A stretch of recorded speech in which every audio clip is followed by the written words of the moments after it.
All right, hi, welcome to the Fantasy Six Pack Hour.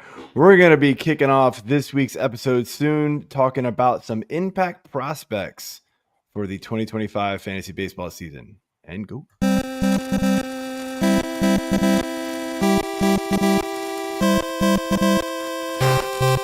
Fantasy Six Pack Hour with your hosts, Jobe and AJ Applegarth.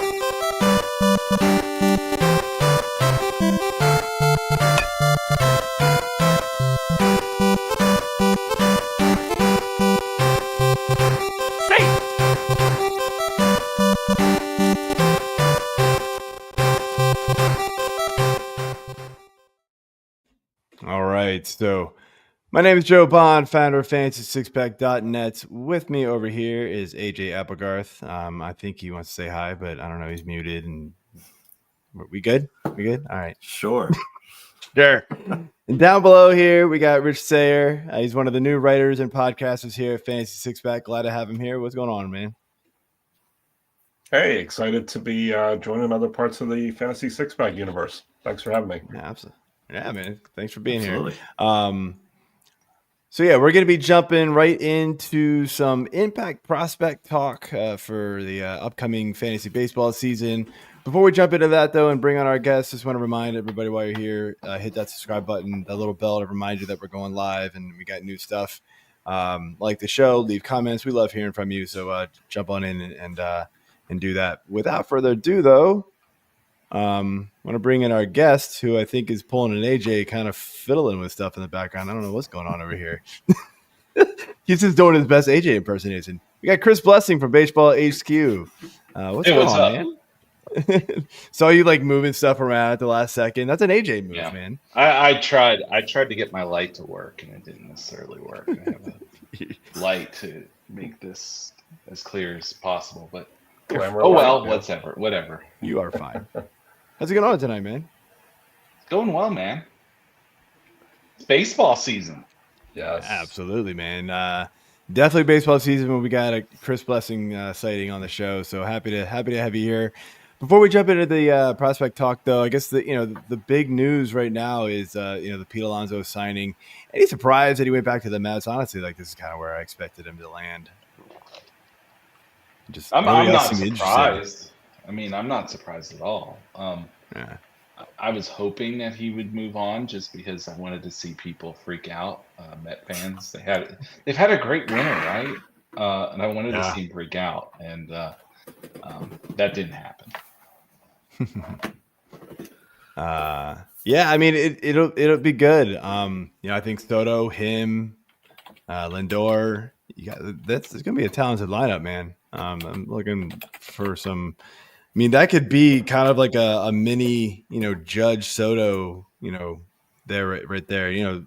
Not saying Alonso is anything like Judge, but I mean, that was kind of does he have that power bat to kind of help him? Soto, does he have that power bat around him in the lineup to like a Judge to kind of help him retain what he did last year? Because it was, crazy good. So very interesting to see what happens there this season, and definitely raises Pete Alonso's stock. I had him dropped in the rankings just slightly because I was really not sure where he was going to land. There was always that risk he wasn't going back to New York.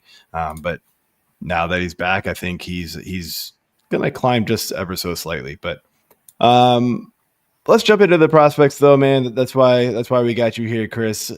So starting over here, we got expectations, right? The Jasson Dominguez, Dylan Cruz, they've got opening day jobs locked up, for the Yankees and the Nats. What are your expectations for both of these young players in their first full season? Well, I think going into the season, I'm a little more bullish on Dylan Cruz for 2025 compared to Jasson Dominguez. And it's mostly because Dominguez has not had much time on the field the last few years. I know that Cruz had I would consider it successful. I know not everybody considered it a successful cup of coffee to start his career. I think that Cruz overall coming into this is at a floor that he should be a contributor in multiple categories. I don't know if he's going to be the guy that you're wanting to bank too much on. I never bank too much on rookies, just to be honest. Maybe an occasional rookie pitcher because pitching's so depleted at times. But even nowadays, like rookie pitching is not really a big deal for me. But with Cruz, yes, the lift hasn't come yet. I mean, he hits the ball hard. His 90th percentile is plus. And the lift hasn't come. But like it's all those other things that he does. Dominguez, not a center fielder, probably moves to a corner outfield position. I don't know how he fits to start out with the Yankees this year. I think that for playing time, it's obviously Cruz. There's a clear path to him getting 500 at bats if he stays healthy. I don't know if that clear path's there for Dominguez. I also really want Dominguez to give up switch hitting. He's not a good hitter from the right side. He's a very good hitter from the left side, and it kind of shows. It's been kind of a thing. Like I got to see him in the Florida State League, and that's what I felt like at that point too. So it will be interesting to see what he ends up doing. But like right now, for me, he's a platoon type player. Even though he's a switch hitter, he's like a platoon type player. If I'm rostering him in fantasy, I'm only playing him against right-handed. And thankfully, most pitchers are right-handed. But like if I'm in a daily, I'm saving him against left-handed pitching. All right. Yeah, I mean, I liked what I saw from Cruz. You know, it wasn't awesome, but the little he had spurts, man, where it was like, dude, this kid's gonna be for real. And he's definitely got some speed. We've seen power in the minors. You know, not crazy good power, but like he's got some moderate power. But the speed and the on base is a tool that's going to keep him around for a while. And if he can, you know, he's young enough that you kind of expect power to kind of grow with him. Would be my kind of thing with his game. We see a lot of guys come up like that and just kind of surprise all of a sudden, like the power just comes out of nowhere. It feels like, but he could be a guy that I think could bring it. We make too much of launch angle. I agree. Like way too much. For anybody, honestly. Yeah, that too. But like, especially for prospects, lift will come. Knowing how to lift the ball will come. Not everybody comes into the game like Gunnar Henderson, where he seemingly has the idea of when he has to, on a pitch that he's going to rip a uppercut oriented swing or something like that. Like Cruz is a very cerebral hitter. And yes, it's a flat plane, but like eventually I believe he's going to get to more lift. And he hits the ball so hard. So like he's got the other ingredients. It's just a matter of getting that out in games. And sometimes it doesn't even matter. Like I've said it a few times, recently that I did an article a few years ago where I tried to look at like exit velocity, launch angle, hard hit rate, all that kind of stuff, and figure out if there's any correlation between all these numbers that everybody kind of like drools over all the time, right? And quotes all the time in their articles and all the time on Twitter. Is there any correlation between these? Can we really predict home runs from them? And the answer was ultimately no. Like there's so many different variations of players that, it works one way for this guy. It works one way for this guy. It works one way for another guy. Like it ultimately almost didn't really matter. It was just kind of weird. And then there's like these weird outliers that have like low launch angle and low exit velocity, and they were still hitting like 30 home runs. And I was like, well, I don't know about that one. That was just weird. So and then you look at their spray chart, and usually their spray chart will tell you why they're doing that. They're just going out for pull power to get there. And it's usually a one trick pony, meaning that only lasts maybe a year or two. Yeah. And then you're right. They start throwing you away, and you can't pull that away pitch, and there you go. You're soup. No, it makes sense. We got a comment here from Chad. Kitty Boy's not. I said to myself, why is F6P going live at 2 in the morning? That's how long of a day it's been. I mean, I kind of felt like it might have been 2 in the morning. AJ took forever getting here, so I don't know. I mean, I have a 2 a.m. shadow going on right now. I didn't want to shave before this. So I'm going to shave afterwards. Speaking of AJ, you got the next question, man? Let's talk about it. Yes, I do. So the Red Sox have 3 top-tier prospect options in Roman Anthony, Kristian Campbell, and Marcelo Mayer. Who do we see first, and do you think they'll all make it to Boston this season? Rich, you got any thoughts on that? Rich or Chris? Yeah, Rich. Oh, so I would hope, I as a fantasy player, I would hope to see Kristian Campbell maybe break spring with the team. I think that's in the cards if he plays well.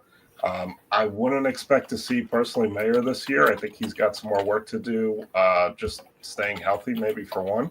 And I think you see maybe Anthony sometime halfway into the season, somewhere around there. That's what I would be looking at. I'm really excited about Kristian Campbell. We were just talking a little bit about, the lift and the pull can come, and that's the story. It seems like with him over the last year, it is some of the swing tweaks. Hopefully, Chris can shed some light on that with a little bit more insight than I have from my keyboard here. But learning how to pull the ball, learning how to loft the ball, and getting to some more power with that contact ability that he had. I'm excited to see how the year goes for him. Like if you told me at Georgia Tech that Kristian Campbell would be a prolific power prospect at this point, I'd tell you you're lying.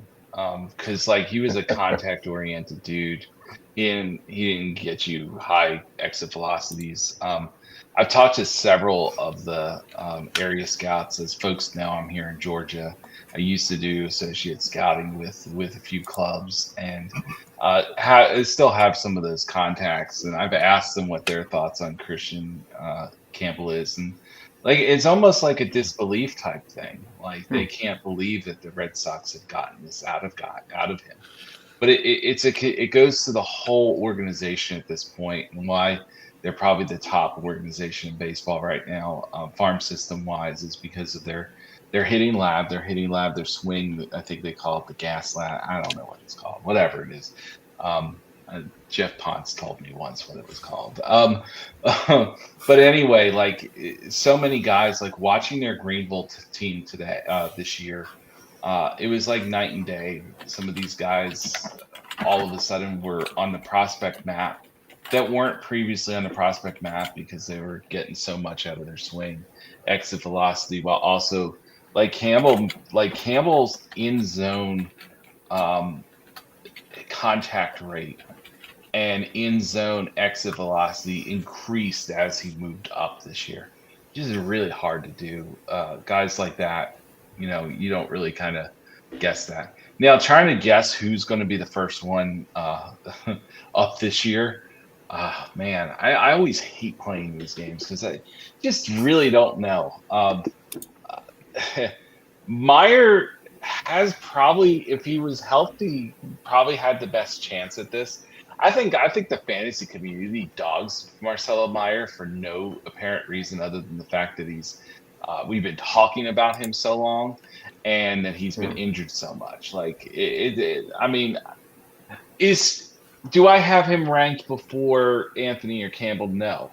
But I believe he can stick at shortstop, and there's more paths to playing time for him early on. And that's even saying with Campbell having the outfield and second base potential eligibility, that sort of thing. Campbell's only done it for 1 year too. So we also need to see if that's really a real thing. And then Roman Anthony's my best prospect in baseball right now.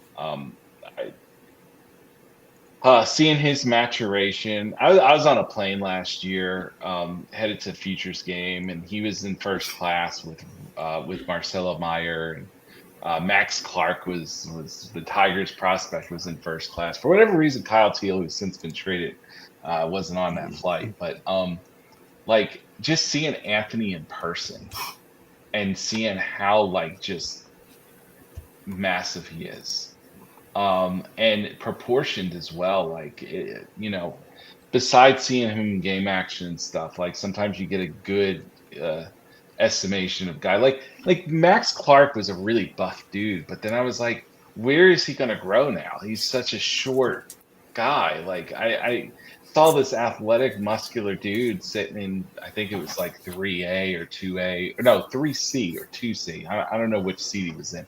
They were in first class. I still rode comfort, which was better than some of the agents that were on board.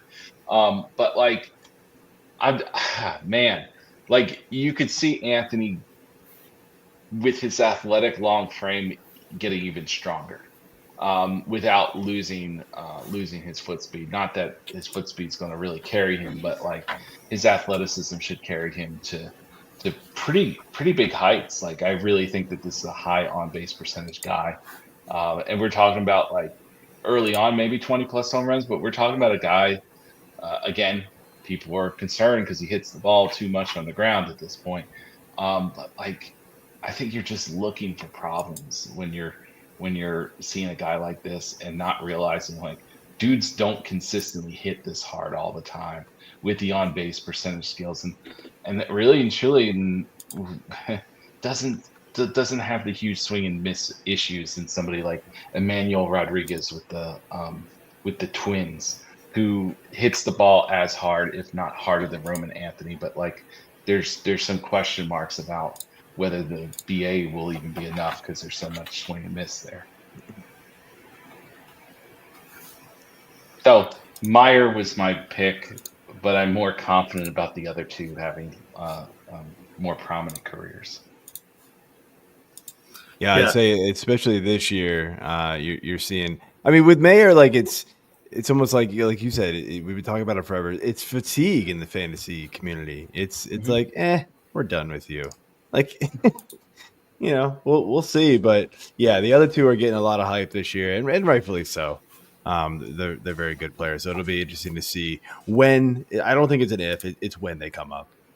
And they're all going to be up in the big leagues this year. Like that's it's just going to happen, unless Meyer falls off the earth or something like that because he, hurt his. I don't know, hurt his finger. If he hurts his finger, don't blame me. Yeah. You just played AJ curse. AJ didn't say it yet, so we're good. I knocked on wood.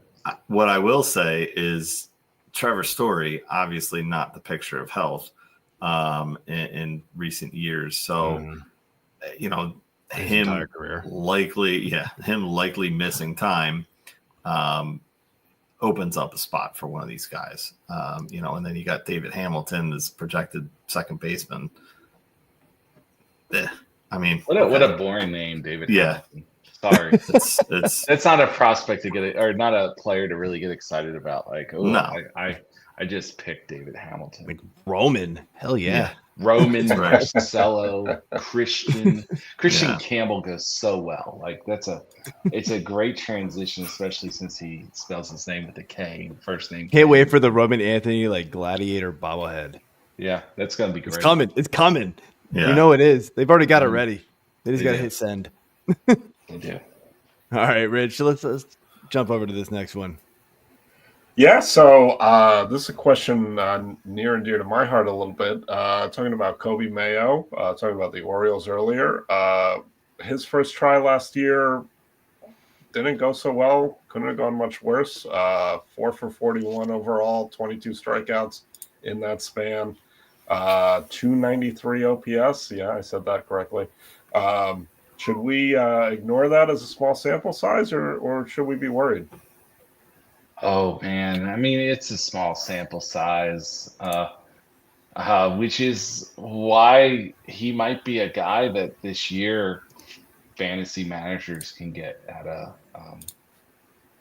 discount. Let me go ahead and I'm going to load up somebody that. So in 2016, before the 2016 season, was it the 2016? Yeah, before the 2017 season, First Pitch Arizona baseball event that we have every November or October, depending on what how it falls. Well, I drafted a rookie draft, okay, and Larry Michaels, who's has since passed, ended up winning the league, and it was because of one draft pick that I thought he was absolutely foolish for picking, because the guy had 82 at bats and struck out 42 times in his major league debut. And that's Aaron Judge. He picked Aaron Judge, who went on to win the Rookie of the Year. Okay, and here I am. I learned a lesson. Okay, if you believed in the player before the debut, no matter how bad the debut was, and granted, Aaron Judge wasn't as bad as Coby Mayo, but like, if you believe in a player, just don't dump them. Like, if they give you a reason to, like, I was talking to a buddy today about Novi Marte. Like, he got busted with peds. He came back, and the electricity in the swing was gone. Like, I don't think that was a ped thing. Peds for me are usually for recovery and that sort of kind of thing.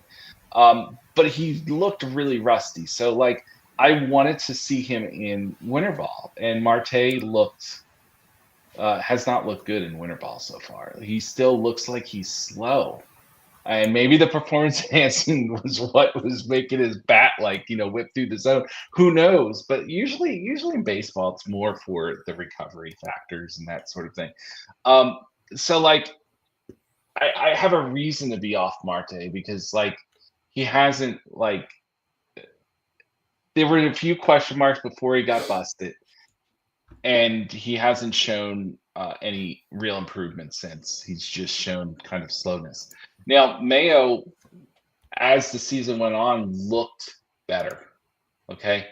And see, that was the thing with Judge. Judge did strike out half the time, 50% strikeout rate in his debut, in his first 84 at bats. But here's the thing, he got better. And the same thing with Mayo. I really believe that Mayo is whether it's third base or first base, it's their third base or first baseman of the future. And I believe that he's a guy that I would go for. I don't know what his ADP is right now, but it's I'm really sure low. It's low. in the 300s Yep. in a lot of places. So great reserve to snatch up. And he's basically not getting drafted in a lot of your Yeah. normal standard 12-team leagues. He's not even getting drafted. So you have freebie player there. I mean, I guess the problem right now with me is, especially in we're talking redraft leagues, it's kind of what we focus on here on this show. Like, where does he go? Right, the infield's loaded. O'Hearn and even Mountcastle can both play first, so they're likely going to platoon anyway there a little bit. Westberg's there at third. I mean, it's going to take an injury or them kind of shuffling something around to get Mayo in there. I mean, it took forever for him to get called up last year, and he was killing it in the minors. So what's it going to take this year to get him up? Any thoughts, Chris? Oh, I think I don't see it.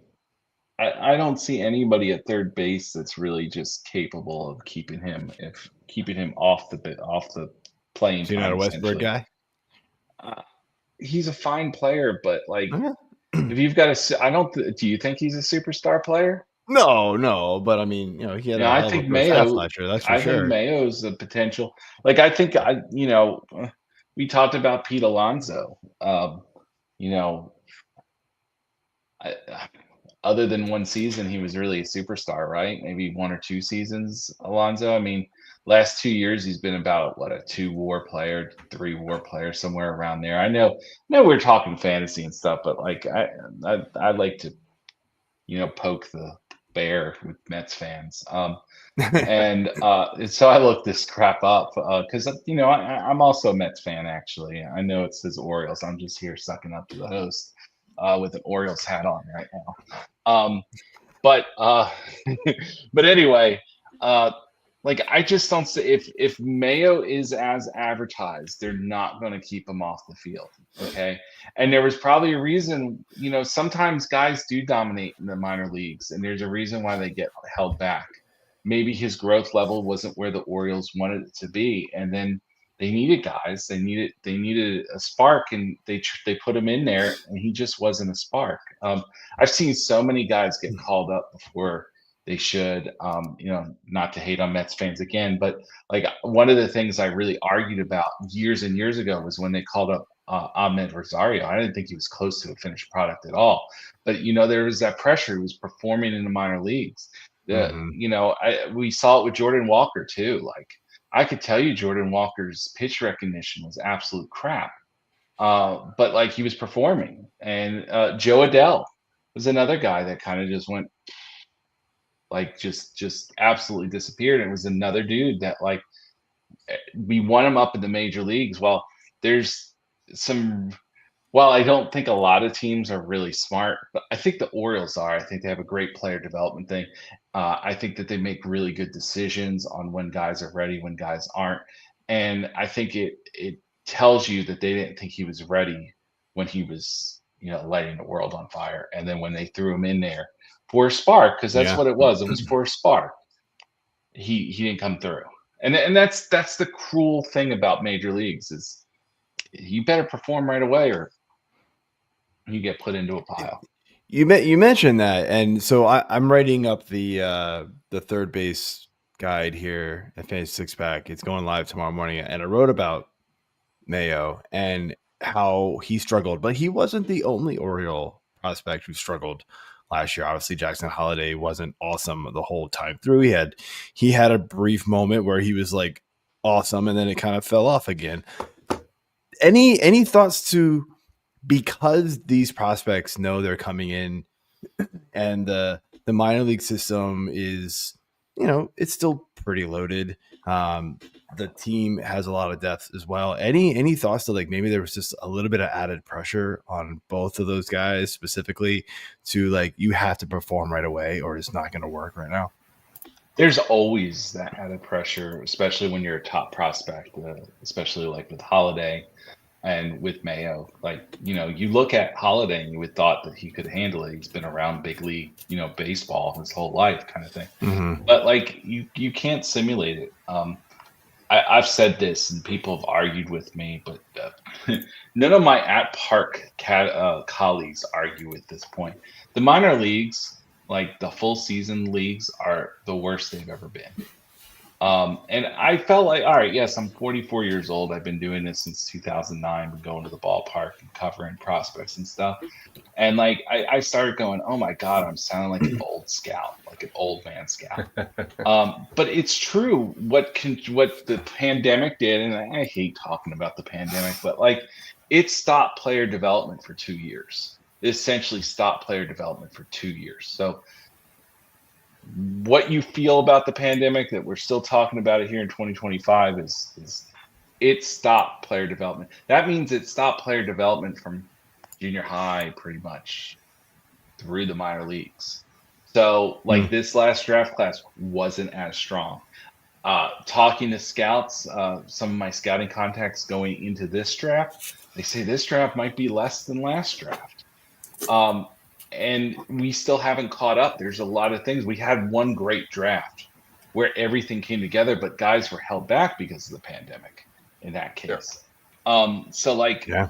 I feel like that's playing a role. I feel like contracting minor league teams is playing a role, and contracting the number of players that are in North America, essentially. Dominican, you're allowed to have as many. I think you're allowed to have as many players as you want. I'm not quite sure, but they've got to get playing time somehow. But once they come to America, they have a very strict roster limit. And so you're pushing guys through the minor leagues quicker. So the level of competition with some player development issues, and yes, they're probably more talented guys in AA, high A right now than there was before. Talented, but finished, not even close.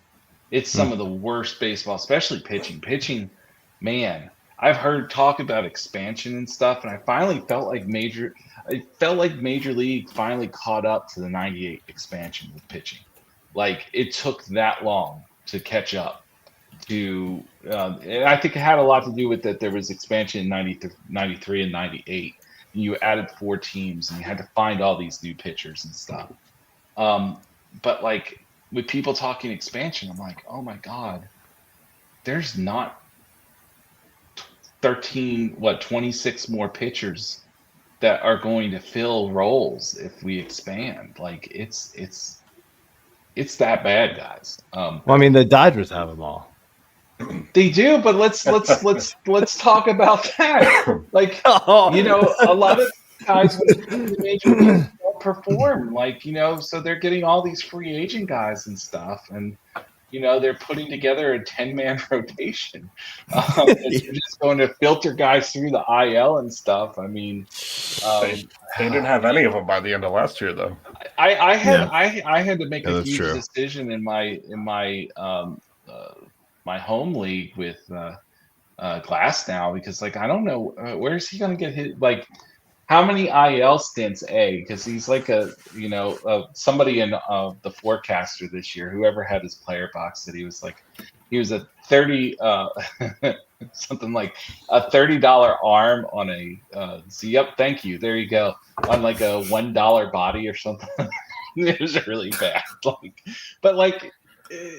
Who knows how the Dodgers are gonna like use that rotation? Like, do they just go with the hot hand, and then the guy that's not throwing as good, like, oh, he has some elbow discomfort, put him on IL? Yeah, he's got a blister. Mm-hmm. Yeah, no kidding. So, but anyway, I think we went far off of that. I'm sorry, but like, no, you're good. Like, it happens, man. Got into some things that I apparently had to get off. We're good. So jumping over here, we're going to talk some Matt Shaw. You know, the door is open for him now. Isaac Paredes trade open the door for him. You know, do you think he breaks camp? Like, does he have a real possibility of breaking camp? And like, looking like a 5-tool player, is that what you're expecting out of him as well? I don't know if he's a 5-tool player. I mean, what a 5-tool player is. I mean, we throw that out there. I mean, he's a 5-category guy. That's what I meant. A solid 5-category guy. I see a 5-tool guy being a guy that dominates each category. And like Ronald Acuna did before his 2 knee injuries. You know, like he just dominated every category. Like he gave you so much. Everybody thought Shaw was going to be up early last season, right? Like, I mean, we keep on, like, Shaw's name keeps on, hey, we're talking about him the same way we talked about him last year. I don't know if we talked about him on the show, but I was on plenty of shows where we talked about Matt Shaw last year. But anyway, I got to see him early in the year. I had a podcast with Lance Brozdowski from Marquee Sports, who's one of the best sabermetric minds in media, essentially. And Lance and I broke down several of the Cubs prospects, especially their hitters. I mean, Cade Horton was also involved in the conversation. The thing about the Cubs is swing decisions. They have done a phenomenal job, other than Kevin Alcantara, of building guys, bringing guys through that are just phenomenal at swing decisions. Moises Ballesteros, James Triantos. Matt Shaw is the best of those prospects. Great swing decision, very unorthodox swing. I've seen him now 2 years, and I've seen him crack each time. Like, I haven't gotten good Matt Shaw in person yet. Like, I've seen the videos and I've seen all that. I've gotten him crap 2 seasons in a row. So, like, I probably don't need to go to any of his games. But, like, it's a headiness that kind of takes an average tool. I almost said tools, the SHIT word. Average tool shed. It takes it to a higher level than it is. So, like, he has average to above average speed. He's not a fleet of foot guy, but he's very heady. The one good thing I saw when I watched him was I watched him basically track the pitcher and basically have the move and be able to swipe the bases pretty much with ease. His power is weird. It's that guy, like, if you see him choke up sometimes, like, and you see his swing on, I don't know, 80% of the time, it's not what would be considered a power swing. But then, like, he gets these great angles despite a very linear swing, and gets great angles to the opposite field. Like, I like him better as like maybe a doubles guy, doubles triples guys with occasional pop. When I say occasional pop, that occasional pop's probably 15 to 20 home runs, you know. But he's not like this high prospect that I think a lot of the fantasy, and I'm not saying the fantasy prospect community, I'm saying a lot of the fantasy community think he is.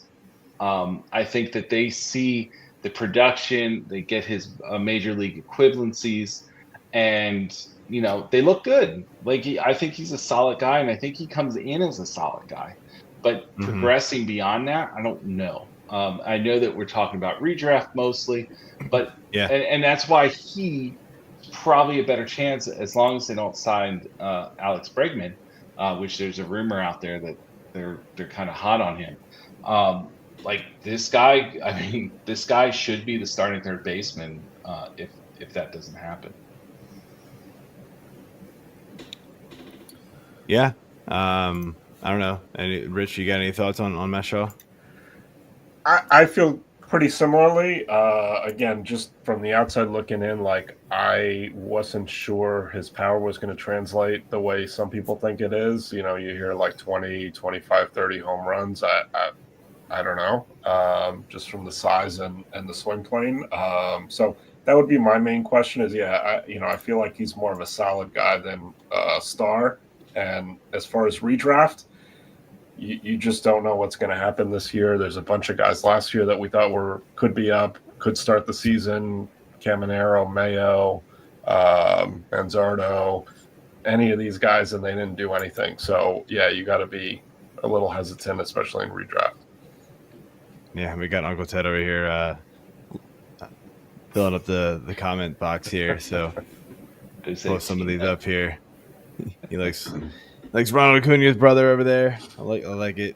Man, Acuna really took like a 2-week, like, really and truly, it was like 3 weeks of good production in September. 2 of them were in the big leagues. Like, everybody's talking about him, but like the rest of the season last year was absolute crap. Like, I get it. Like, the name, man, it's the name. Oh yeah, it's it is. You know it is. He's kind of gone away from that. Like, I did a presentation at a assessment conference. A lot of appraisers have to, you know, you're supposed to remove bias and all of that stuff. And so I used some of the bias that I saw on Twitter, and I took baseball scouting instead of, you know, and showed the appraisers like how bias can really affect that. And I used the Acuna example. And then I put their heights and weights next to each other. I put their tool sheds when they were both in AAA. I put their stats both in AAA. I also, like, we looked at the swing, and it was identical at one point. It was identical swing, but one guy was generating like plus bat speed, and the other guy was generating average bat speed. Like, yeah, it looked the same, but it wasn't the same. So, like, I get why people throw out Acuna's name. I think he's a good utility guy. Like, that's where I kind of have him. I think he's a long-term major leaguer, but I don't think he's anybody I would be drafting in a redraft right now. No, definitely not. You know, like, I'm looking at where I've got Matt Shaw ranked over a fantasy six pack, you know, and he's like around the 250 range, 260 range. Me and Connor got him right around there. Isaac Paredes, you know, he moved over to Houston. He's just, for me, he's just outside 200. I don't know if I really love his game for fantasy. You know, he's going to have some moments, but yeah, I mean, it's tough with Matt Shaw, you know, even if he comes up, like, he's probably going to be buried in that lineup a little bit. So, you know, I think there's going to be some growing pains with him and that kind of stuff. But I mean, yeah, those rankings over there, fantasy six pack, they're behind the paywall. So if you guys want the rest of those, you got to jump over there, become an all access member, and you get a whole lot of other things, our draft cheat sheet and all of us over there Discord as well. So it's good stuff. So make sure you jump over there and get those. But AJ, I think you got the next question. Who yes, Uncle Ted has already asked about. Yes. Well, I was going to say, speaking of lefties, we got Chase DeLauter here. Granted, he's got an extensive history of these foot injuries. So, Chris, do you think we can be assured this year that these injuries are behind him and he can actually get up and help the Guardians this season? I mean, I don't have a doctorate. I don't have my medical doctor degree on this one. I want to ask my orthopedic surgeon. By the way, my orthopedic surgeon is a Phillies fan, just like you, AJ. Nice. I let a Phillies fan operate on me. I mean, really cool guy. Big baseball fan. Brave endeavor. I know it was for a guy who grew up a Mets fan. It definitely was. But like, oh man, broken left foot in redshirt sophomore year in college in 2022. Had surgery again January 23rd or 2023 to address the same thing. They had to remove a screw, I believe. I had to replace a screw or whatever from the same foot fracture. The foot fracture, the original foot injury happened on a slide. And it was very, very freak injury. And I feel like that's been his whole career. And then he fractured it again, left foot again to start this year. So now we've had 3 opportunities. I wish I had this. I have a lot of friends that are Guardians fans. I have a lot of friends that are heavily invested in Chase DeLauter. So I'm rooting for it. I think that the 2 other injuries last year were kind of, when you don't play a lot, you're going to have hamstring injuries, unfortunately. Cool story about him. Last year, he was in the Arizona Fall League, and my buddy Chris Welsh told me this one. He was apparently working out at the Guardians complex in Goodyear, and they would call him the day before his game, whenever he was going to be used. Hey, come on over here. He didn't ride the team bus. I mean, he had a locker and stuff, but like literally he was in and out. Like he was only there to play on those days. He wasn't with the team. Like usually when you're on the taxi squad like that, you're with the team. But the Guardians wanted to give him reps, and they already had their spots allocated. So he had to be on the taxi team, and they wanted him to get his own workout every day under their control and stuff. So it was a very unique situation. But man, every time I've seen him, the dude hits the ball hard. I know that there's some questions, some scouts, some analysts question the swings, very unorthodox. But like we heard the same thing, like coming out of the Arizona Fall League and coming out of when he was minor leaguer is Bellinger.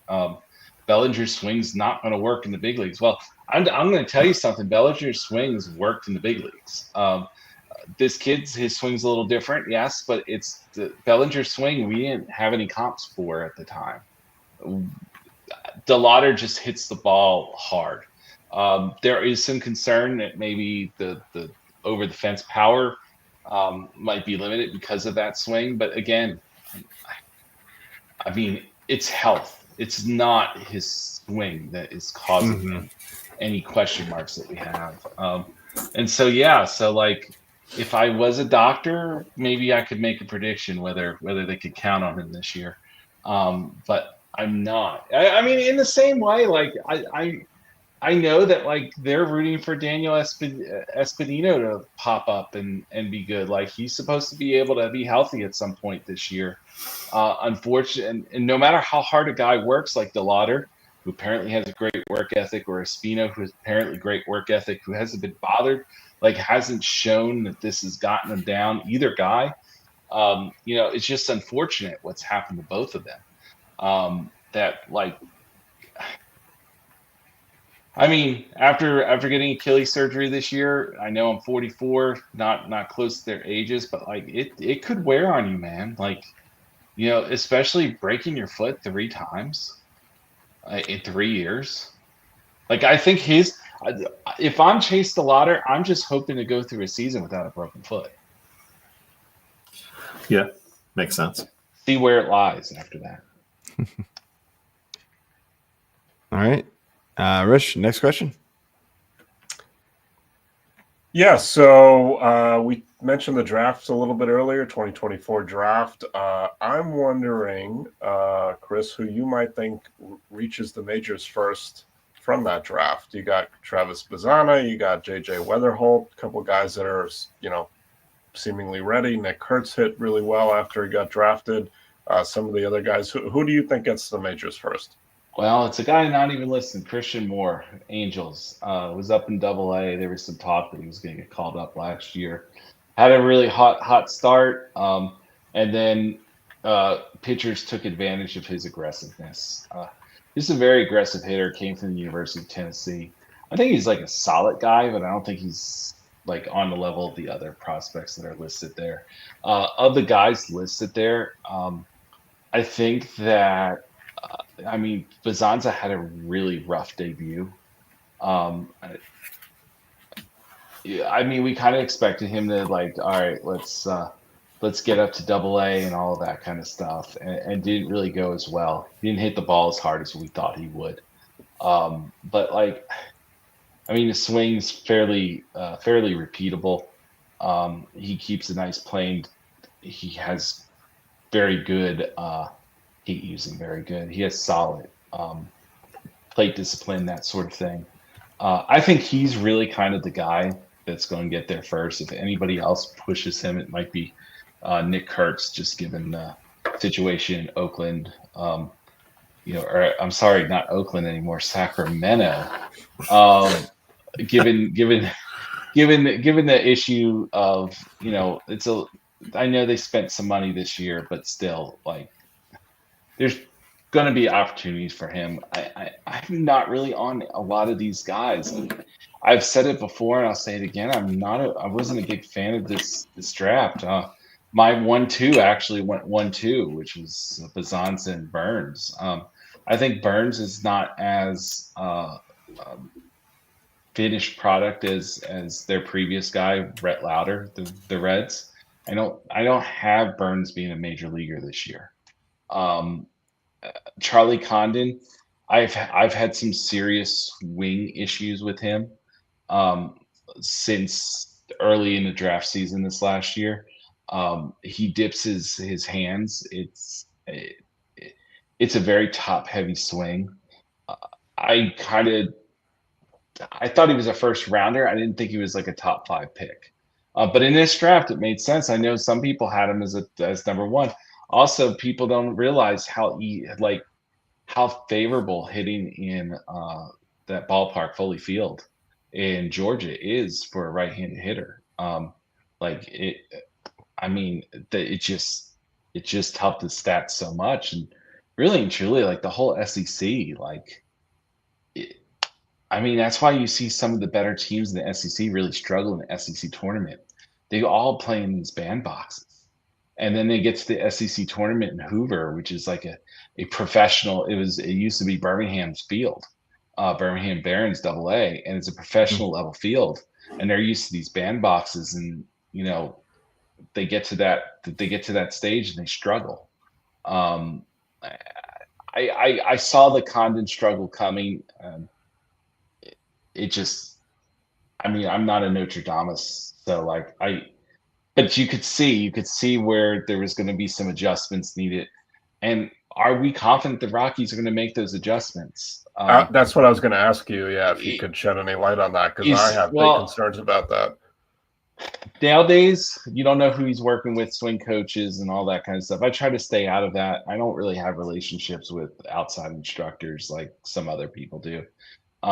So I don't know who's good, who's not. I've met some of them. I agree with some of them too. Some of them I would send people to. But who knows? Like, they haven't really developed anybody for a while. They're a team that pulls guys like Ezekiel Tovar. I like Ezekiel Tovar a lot. But he was thrown to the Wolves.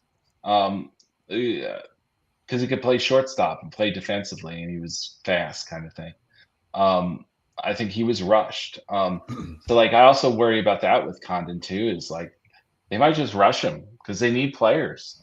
They don't have many major league quality players. I saw the Rockies in August in Coors Field during that same conference I had that presentation at, And like some of those guys weren't major league quality players that were on that squad.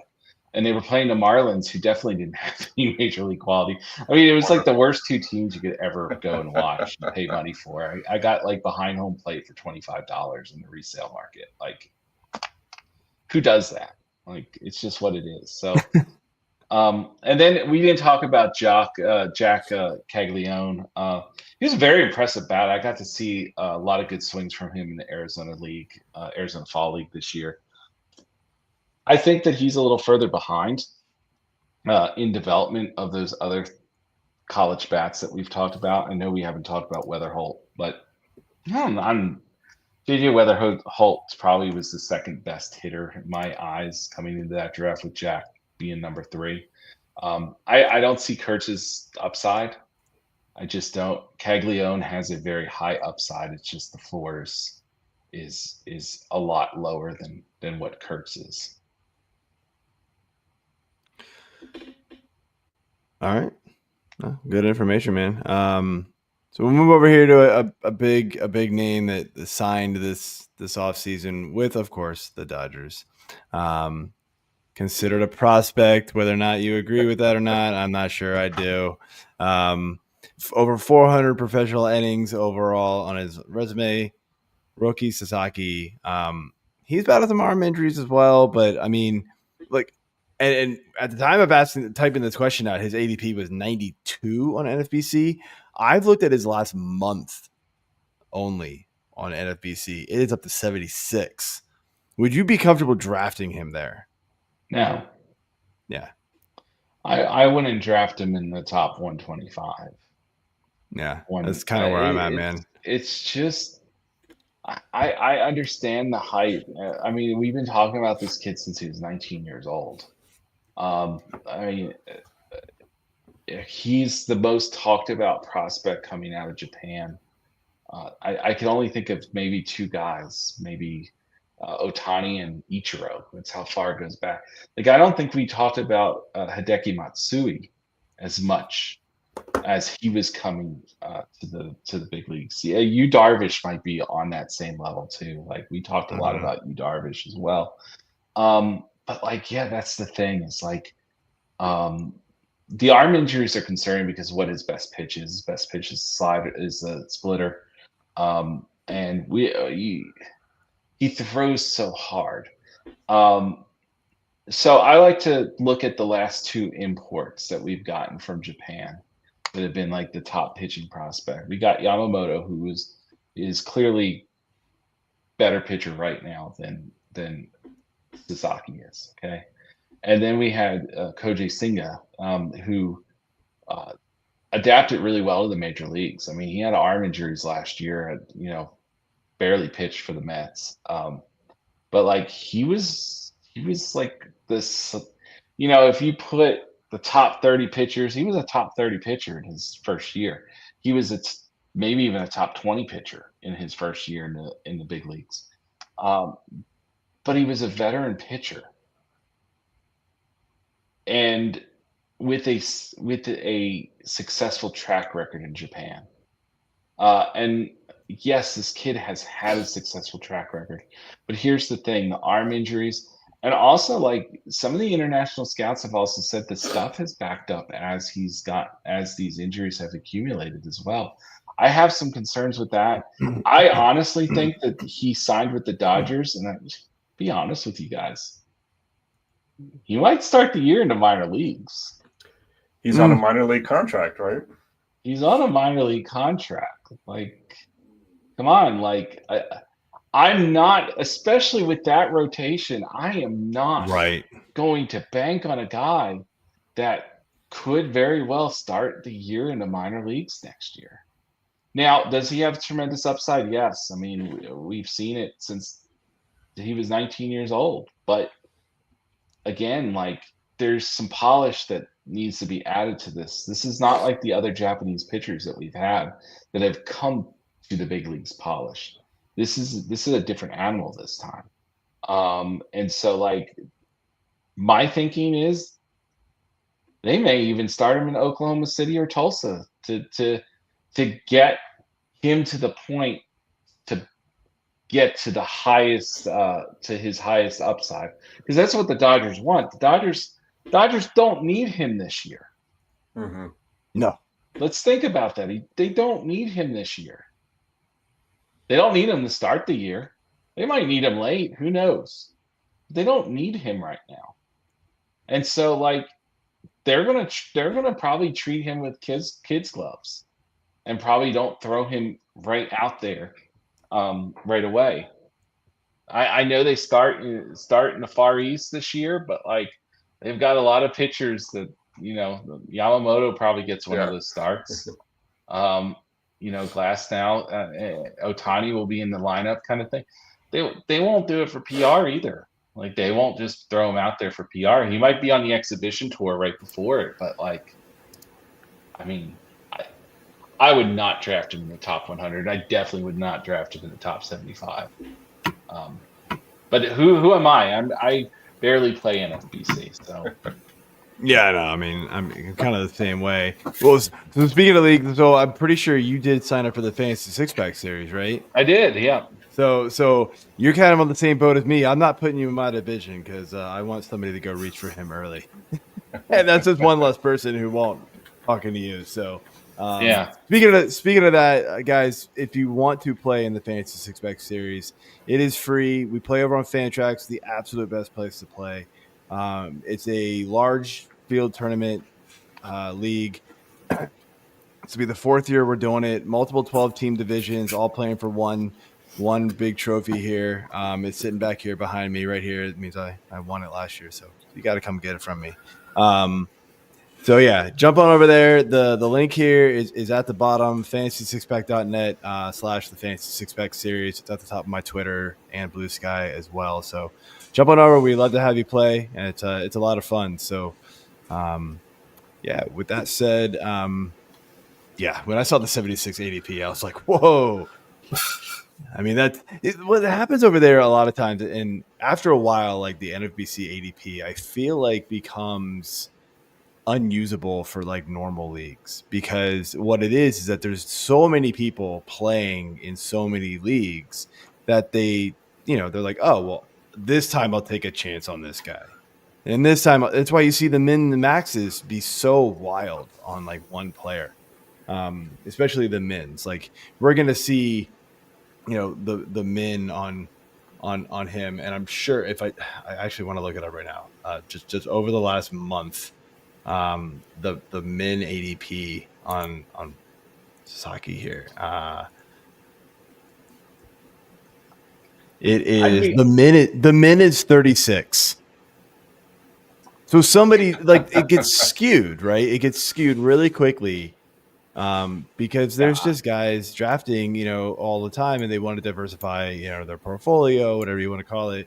And so, like, after a while, like the NFBC ADP, like, it's a good barometer to kind of use early on because they are the site that people are drafting on early. So it's a good place to go to see where, like, the pro of pro players are drafting. But after a while, it's like it's really unusable for like your ESPN, your Yahoo, your Fantrax, your whatever leagues that you play in, your normal home leagues. Like, you can't really rely on this ADP all that much because you're going to see guys like this. And maybe at the end of the day, he's going to climb up that high because someone's going to see the name. They're going to go, oh, yeah, I want him because he's supposed to be awesome. But the risk is there. It just dawned on me that I drafted it, and I drafted one of these leagues in November. And I almost picked him, but see, this is how bad of a fantasy player I am, especially in November, because especially the first week after the World Series when I drafted this team, I only drafted guys based on if I saw them as prospects in person in minor leagues. And I had people coming up to me going, "Oh, that was a really good draft you had," and stuff. And I went up to Eno Saris and Max Bay, who's now with the Dodgers. The Stuff Plus guys. And I went up to them. And they're like, "How's your draft going?" I said, "Nobody suspected this yet, but I've only drafted guys that I've seen in person." And they're like, "Really?" It's like, yup. That's fantastic. I had to look up. I was like, I think I saw him in person. Like, but I do keep a database of those guys and stuff. But like, I could have had Sasaki like in the first 25 rounds, I believe. I think that like at that time nobody knew when he was going to come and that sort of thing. But I definitely, I mean, this is a draft. I forget what this is, a gladiator format. So like I don't know. It's the best ball, right? Stuff, yeah. Yeah. Yeah. All right, AJ. All right, let's flip it on over to pitching here. And arguably the hottest pitching name last year was Paul Skeens. But he wasn't the only rookie pitcher to debut for the Pittsburgh Pirates last year. The other one being Jared Jones, who actually broke camp with Pittsburgh. Skeens came up in early May, so a little difference of options there. But which path do you think Pittsburgh's going to take with Bubba Chandler this year? More of the breaking of camp, or are they going to kind of play the wait and see game?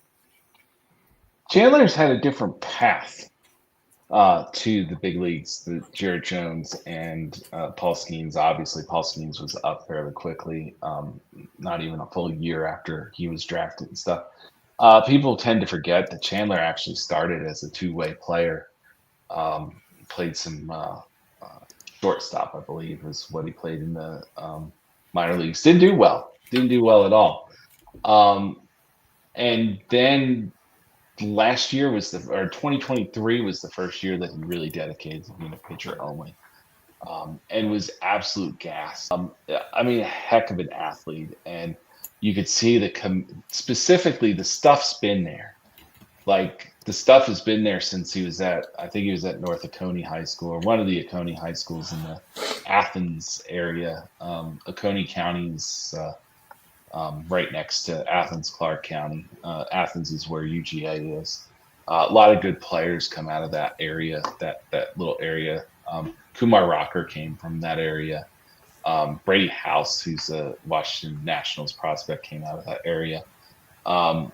So like I saw kind of Chandler's maturation, like I saw it click when he got to high A in 2023, where the command then became a thing. Do I think he breaks camp? No. I don't think he breaks camp. But I didn't think Jared Jones would be pitching so early last year. Like, I didn't see that happening. The Pirates are more willing to take that chance on the arm. If I'm going to stack them, of course, Paul Skeens is number one of these guys. And then I put Chandler. Like, Chandler's stuff is that good. I mean, he's electric. When he's on, where Jones is really kind of like a two-pitch kind of mixed type dude. I know he has other pitches and stuff, but it's really the prominent two pitches. What really separates Chandler is that he has three pitches that could potentially be plus. And if the fastball is electric enough that he doesn't really have to command it. He just has to throw for strikes and let the movement take control. The Pirates have really done a really good job of finding some guys that are going to be solid rotation mates, especially for a small market team. This is how small market teams rise up. All right. I randomly saw a headline on Fangraphs today just before the show, and I had to post it in our Discord. So it's are the Pirates wasting their incredible young starters? If so, how much? And like the little blurb right under the headline is, and Paul Skeens went to LSU, so he's probably seen a lot of people get wasted. It's like that's gold. That is phenomenal. That's good, man. Even in a year, even only being there a year, he probably saw a lot of people get wasted. Yeah. It was pretty damn funny. Who wrote that? I need to find out. Oh dang it! I for some reason did not screenshot the. It's on their front page. Please be Chamberlain. That sounds like a Chamberlain thing. It's Michael Ballman. Yeah. Okay, I don't know Ballman, so but that's great. Kudos to him. Yeah, it was really good. I enjoyed it. No, yeah. Some of the wittiest people over there. Meg and Paul and all those guys, they've built a great team over there. Yeah, man. So, all right, next up. Rich. Yeah, so we were talking about the Rockies a little bit earlier. Chase Dolan drafted a couple years ago. He's a pitcher, obviously. We were talking about Condon earlier. Can pitchers, any pitcher as a prospect, be successful when they get to Coors Field? Well, I was going through when I read this question. This is actually my favorite question of the whole night, because it made me do a lot of research to try to find a pitching prospect like this that the Colorado Rockies had at one time or another. You know, they drafted Riley Pint pretty high, but you know, throughout their whole history, they really haven't had any top line pitching prospect. A few guys got derailed by injury, but like get really this close to the big leagues where we're starting to ask, can this guy do this guy do this and stuff. You know, German Marquez did it, right? Like, you know, and then the health started teetering, right? And when the health started teetering, fastball wasn't as crisp, and we started seeing some struggles and stuff. I'm like, oh man, I want to believe in Dollander. I do. I mean, we're talking about a guy. I mean, it's a dynamic fastball. I think that's what really helps out the profile, that it is a dynamic fastball. The thing that kind of worries me is, you know, his second best pitch is going to be that curveball. And while some guys have done well with a curveball in Coors, most guys don't. Slider seems to be the pitch that works better in Coors Field. I would like it a lot better if I truly believed the changeup was anything more than an average pitch. But still, like I know the curveball might. He also throws a cutter too, and the cutter's a really good pitch. Cutter's the second best pitch, really, in the arsenal. I totally had forgotten about that, which makes me look really bad at this point. But it is 10:30 at night. We like put AJ.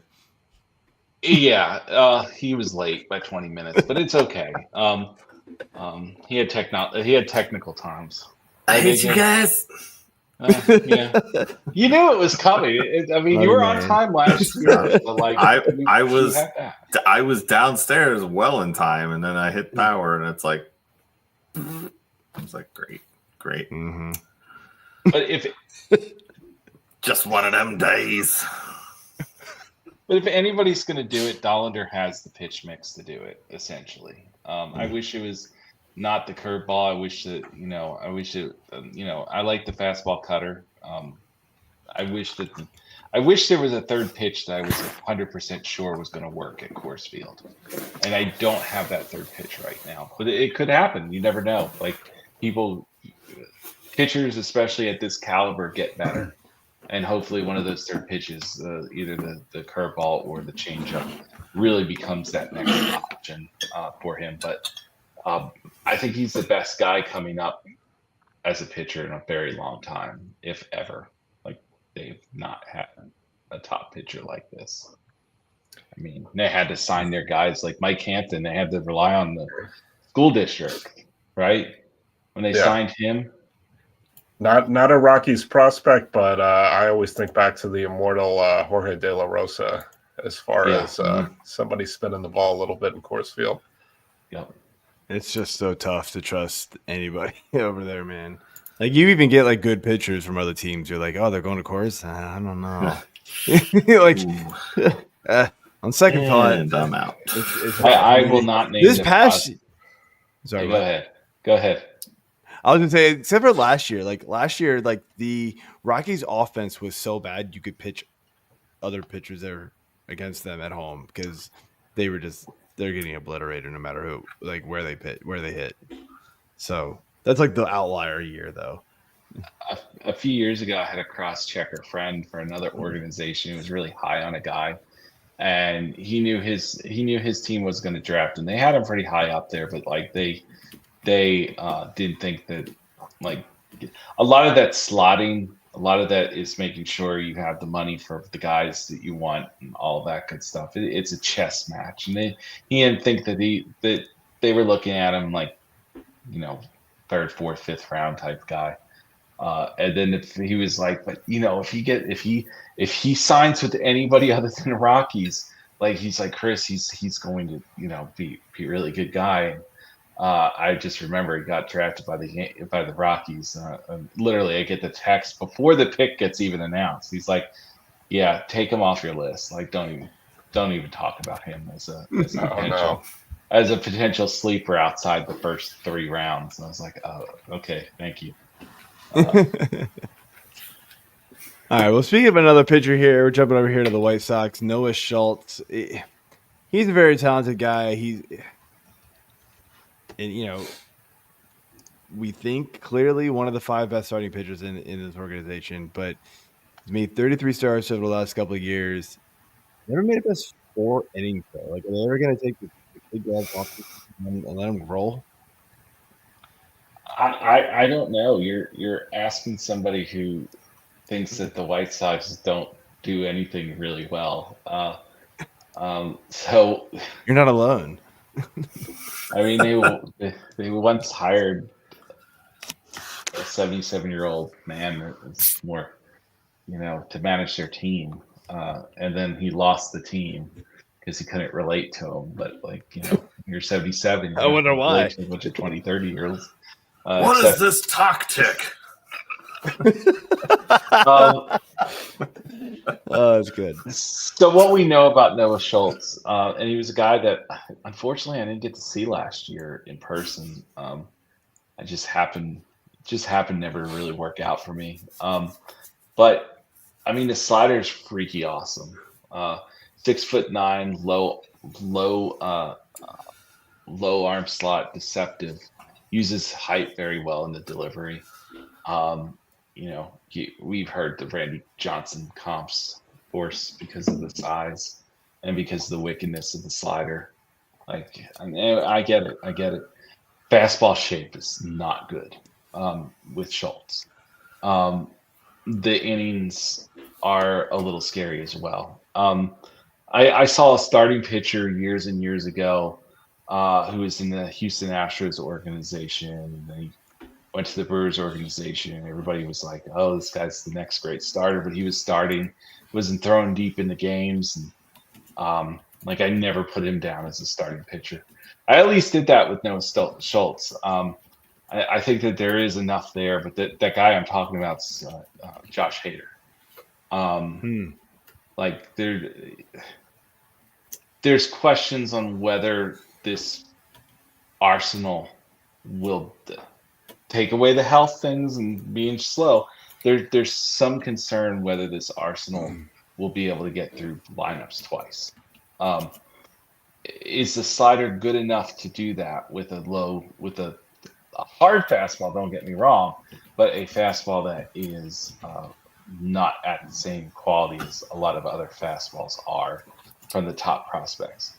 I think his ranking was the hardest ranking that I had to make of any top 50 prospect this year, because I kept on putting him in different spots. I didn't know where he belonged. Does that make sense? And I'm sure you do this with your list making for redrafts and for fantasy, for all kinds of different leagues. You just don't know where a guy really fits. And for me, like, Noah Schultz was that guy. I didn't know where he fit. I like Thomas White better, Marlins prospect, left-hander. I like him better as a starting pitcher long term. But if Noah Schultz hits the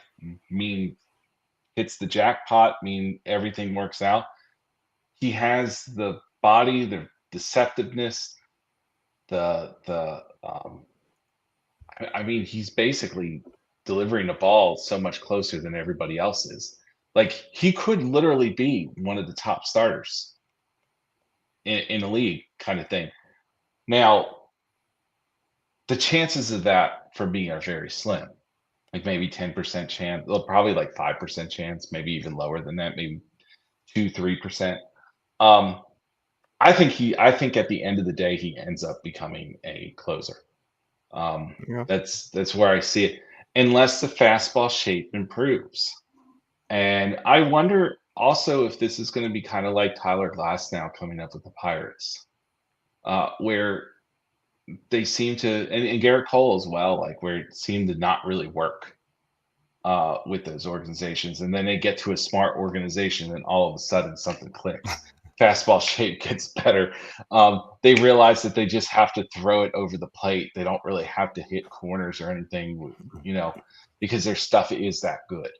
I mean, that's why it's so hard for me there are so many possibilities for a kid that's in AA that dominated in AA last year, that like literally so many different outcomes. And so like this year value, heck, it's the White Sox. They could call them up late. Who knows? But why would you? The White Sox are not going to be good. You're only calling him up because you've run out of bodies. Just like what they did in September last year with the Iriarte, with a few other arms as well, where they just were running out of arms. I mean, don't make this mistake and bring him up because you've run out of arms. Like, yeah. Hard question. Thank you. Mike, you're a White Sox fan, right? Our voice of this guy, is he actually even there? I don't even know. Is anybody going to admit to that? I don't. He walked away. Yeah, Is anyone going to admit that? Maybe that's what it is too. I'm out. I wasn't in the show. My bad.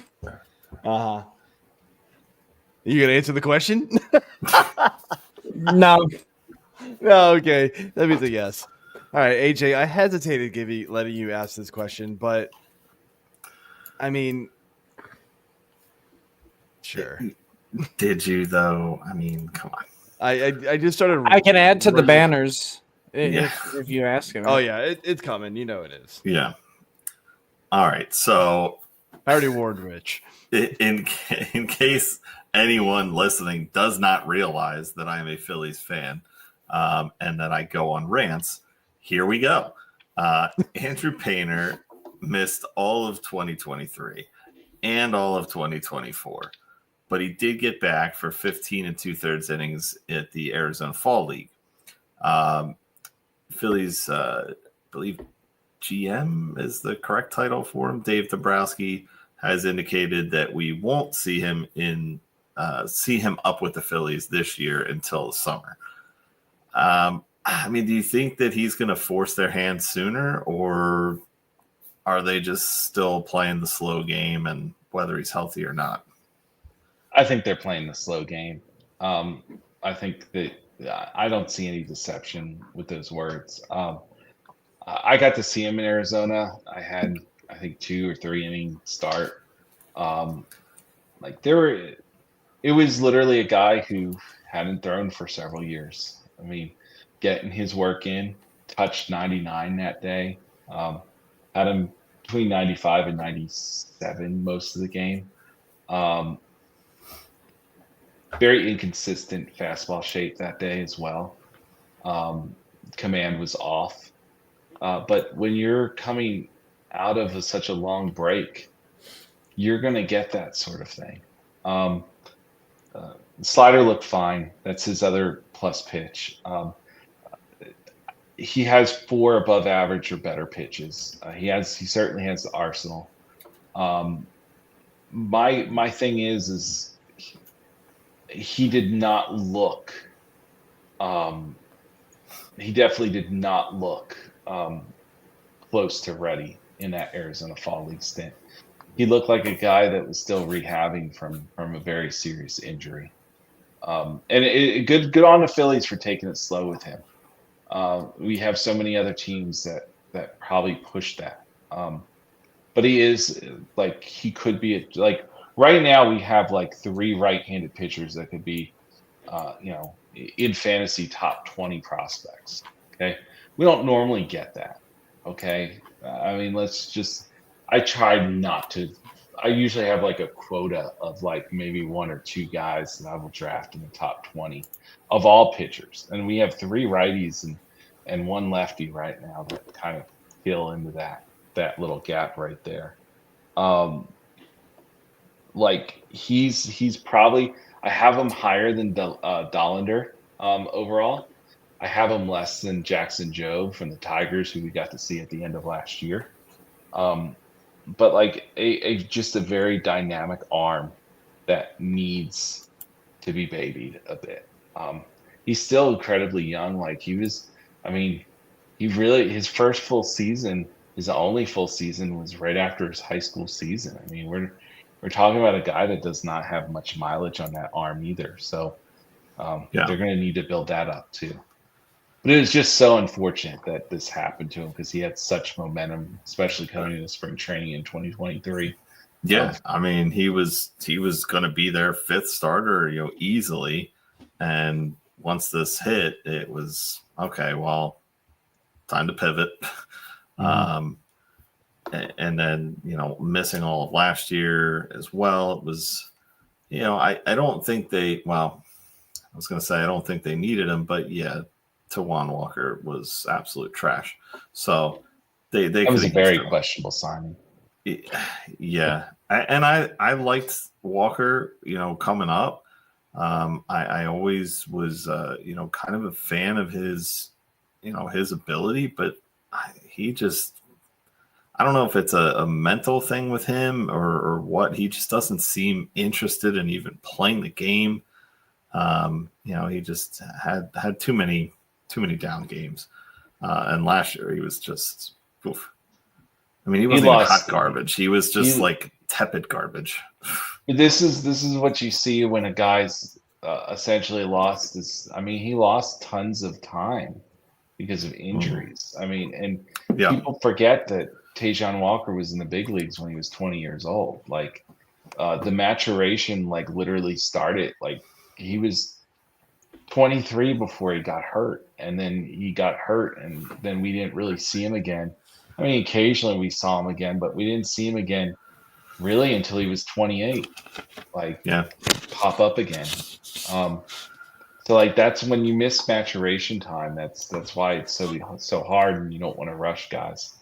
Tajon Walker is one of my favorite guys that in baseball. But would I roster him on my team, whether I was a front office guy right now? No. He looked bad in 23.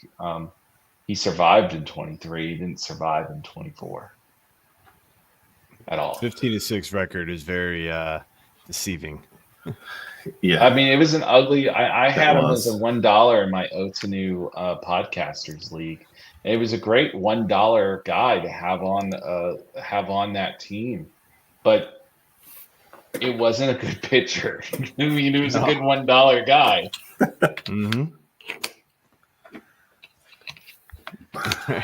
Back to Painter, I was going to ask, if he hadn't gotten hurt in 23, did you feel like he was ready for the bigs at that point?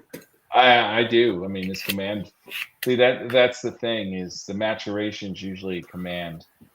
And I felt like his command was already there. I think that's why we saw Jackson Jobe really get to that cusp last year. I mean, he got better stuff, like the stuff got better and all that kind of thing. But what really kind of set Painter apart from other dudes was the command, being able to throw his pitches where he wanted to throw the pitches as a rare quality. And so I didn't see that in the fall league, obviously, because of, the rust and stuff. But like, that's the one thing, if I'm the Phillies, I want to check off before committing to him for 2025. Yeah, I remember a lot of the talk about Painter before the 2023 season, and man, that injury sucked to hear because we were all ready for him to come up, man. I do remember that. But speaking of Jobe, I think Rich, you got the last question here. Nice segue. So it's like Chris knew what was coming. Command of your pitches, dominating the minor leagues. You had that. Jobe came up. Didn't quite show that. Had some struggles in the postseason as a reliever. Where do you see him slot into the Tigers this year? What kind of production do you think we can see this year? I mean, if you're judging Jackson Jobe for a surprise call-up the last week of the season, desperation, and then thrown into the playoffs, I mean, it's a hard judge. The thing that was encouraging last year was the like his stuff got better throughout the season. We'll get to that also, but like coming into the season, his high in innings pitched was 77 in 2022. Had some injury issues in 2023. Got up to and had some injury issues this year. This past year, got up to 91 innings. Okay, I mean, it wasn't any major injuries or anything, but like it was a combination of stuff that kind of stunted his development a bit. The stuff is crazy good across the board. You've got 4+ pitches.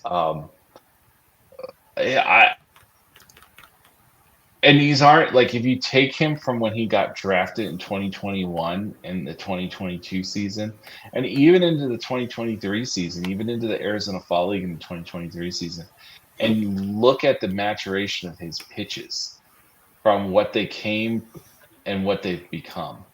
The sweeper is just a phenomenal pitch. Like it's just a phenomenal pitch. It is probably for me the best right-handed sweeper in the minor leagues right now. I guess he's a major league pitcher. I would assume that he'd be up. You know, I don't know what the Tigers really look like. I mean, they had an amazing run, but like that team was not good. Like, I'm sorry. That team was not good. That team got hot at the right time. Yeah. In a really bad division. And Division's not good. Yeah. I mean, man, I still regret it. My cousins and I were downtown Detroit on the day that the Tigers clinched. And like we just weren't willing to pay the money to get in. And really, I only wanted to see the White Sox set the record for the most losses. That was the only reason why I was going. Like they're Tigers fan. Well, one of them's a Tigers fan. One of them's an Orioles fan. And like it would have been cool to see the Tigers do that. But like the team stunk. It was crazy that they even won a round. I mean, but hey, that's what hotness does when guys come together and everybody gets hot at once. Like that, it's crazy. But like Jobe, stuff wise, again, plus fastball, plus sweeper, plus changeup, plus cutter. Like we don't even talk about the cutter usually when we're talking about him, but like it is a very good pitch. It's a plus pitch. It's given him an it's created a pitch to keep the pitch count down, you know, get weak contact. It's really a special profile, and hopefully it can stay healthy. I mean, that's what we always talk about with pitching. That's what we talked about Skeens last year. Skeens had question marks coming in. Everybody dogged his fastball shape. But, like, the guy had pristine command and threw 99. Like, you know, pristine command, throwing 99, you can get away with poor fastball shape. Where we were talking about Schultz before, you know, throw hard fastball, but not great command. It's below average command with the fastball, and then throw in the fact that it's poor shape. You know, there's a lot of question marks there. But Skeens, we shouldn't have been questioning that. We talked about that on the show last year. Like, don't give me that. Like, really, truly, that was an easy. Like, that was just people trying to find fault. I'm surprised I haven't heard the same fault coming at Jackson Jobe. I really expected this year somebody was going to rip on people, but they didn't necessarily do that. So, but yeah, that's all I really have. Sorry, I'm just rambling now. It's really late. No, you're good. We're right on time for this show. Yeah, this is about where we're usually at. We're actually probably under time. Now we're good. So yeah, anyway, that is the last question we had. So Chris, thanks again for all the great information that you share with us on this show every single year.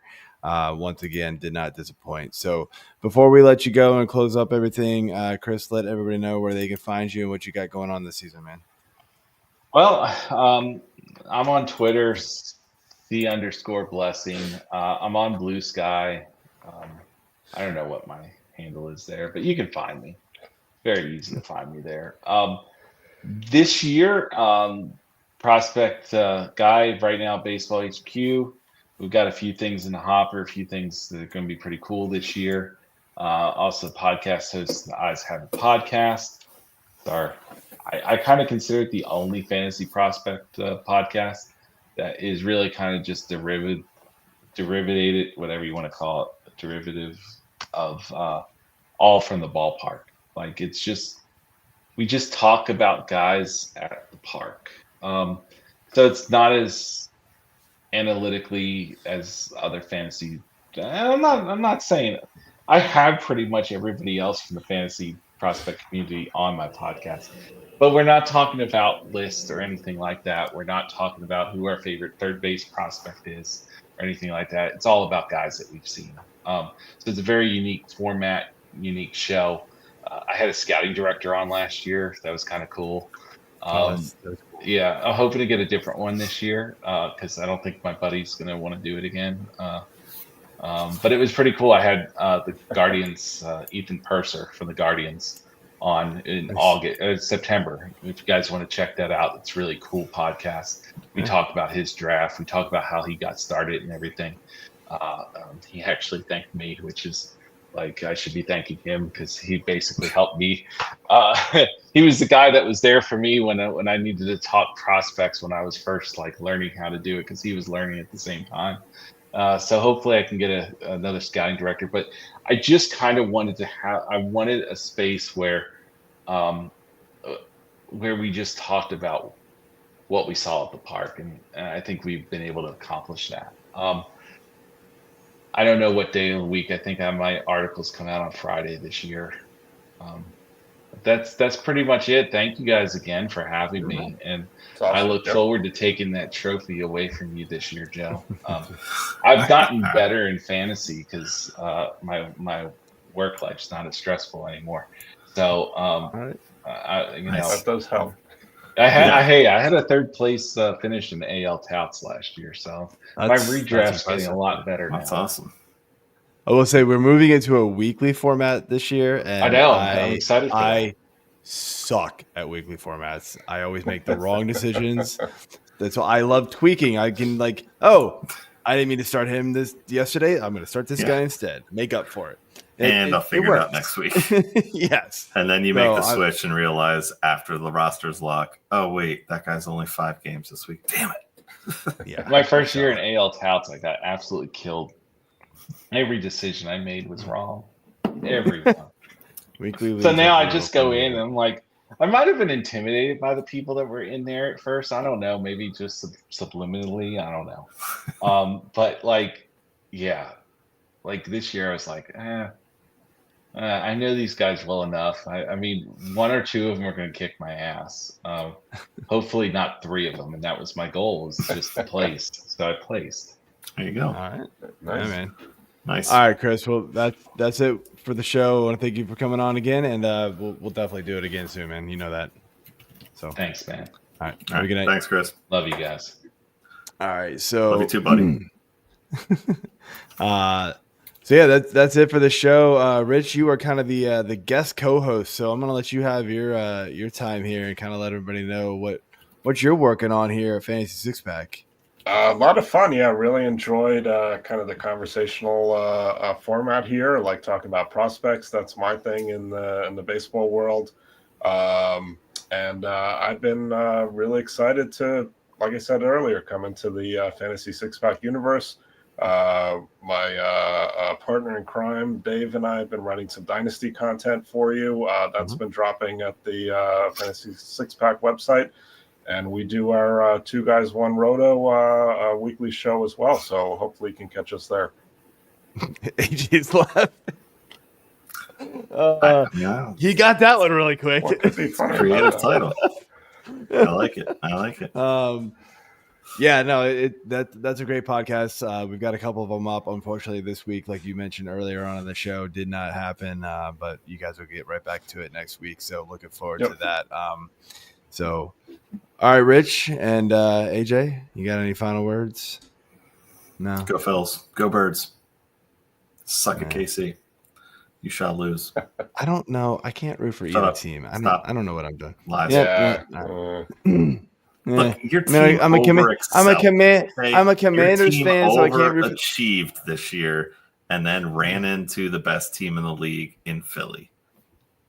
So sorry for your loss. Not really. At least you won for Barkley, not for Philly. Rich seems like he's got something to say down there. What? I'm not buying the Eagles. Weak run of defenses. You guys were running over. Please. Our defense is the best in the league after week 4. Your defense is good. Your quarterback's not very good. You got a good running back, so we'll see what happens. I mean, the straitjacket's off, according to him, so we'll see. We'll see, yeah. That game against the Commanders was probably his, if not his best game next to the Super Bowl 2 years ago, then it's second. So, but yeah, I 2 was games surprised. in a lot of years. The first quarter, he looked really slow, and I was like, "Oh, keep letting him run the ball. Just shut down Saquon." And then all of a sudden, it was like, "Wait, what? Yeah, what happened? Why is he fast again?" Worked on the first play. Well, yeah, 60 yards later. I know. Anyway, that's it for the show. Tune in next week when we are. What are we doing? Pull it up here. Next week, we're talking some draft strategies, some roster construction, kind of how to draft. That's a whole, slew of stuff here. Bringing on Rudy Gamble from Razzball, so it should be a great conversation. That's kind of right up his wheelhouse there with his projections, and he's in all the big wig leagues, so he's got lots to say there, I'm sure. So that being said, good night, everybody, and see you next time. All Peace. right. Thanks.